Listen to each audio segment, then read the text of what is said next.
Reports around today, front page of the Herald, but it's something that has been on a few people's radar this year. Big companies, whopping companies, well-known companies who pay less tax than an unemployed church mouse. Some of the big ones pay 10 cents in the dollar. And one of the reasons is they get to send it offshore, and they do it to exotic locations, beautiful sounding locations like Bermuda, Mauritius, the Cayman Islands. Of the top 200 stock market listed companies, 84% pay less than 30 cents in the dollar.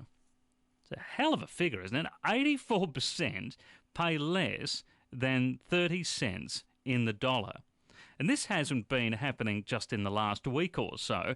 This has been going on for years.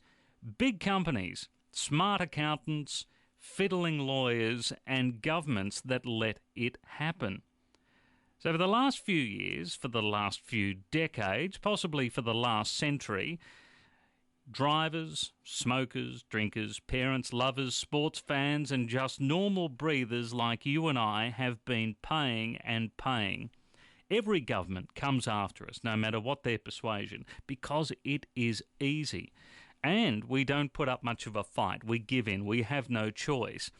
When the prices and the taxes go up, and look, this latest government has been telling us that the age of entitlement is over. Well, it's over for some.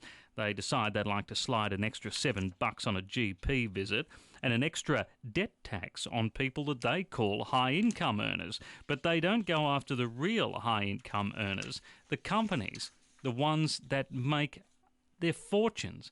They squeeze every bit out of it. And then they shovel money into overseas accounts. And the governments don't go after them because it's easier to bash you and I if we happen to turn in the wrong receipt, or if a small business owner is late with the quarterly BAS statement, or if you pay a plumber with a little cash-in-hand work and you get found out. Then the government runs after you with a money sack in one hand and a club marked ATO in the other. We are where the money is. We are an easy target, but it leaves you wondering why you do it, why you work so hard, and why we all just don't have offshore accounts.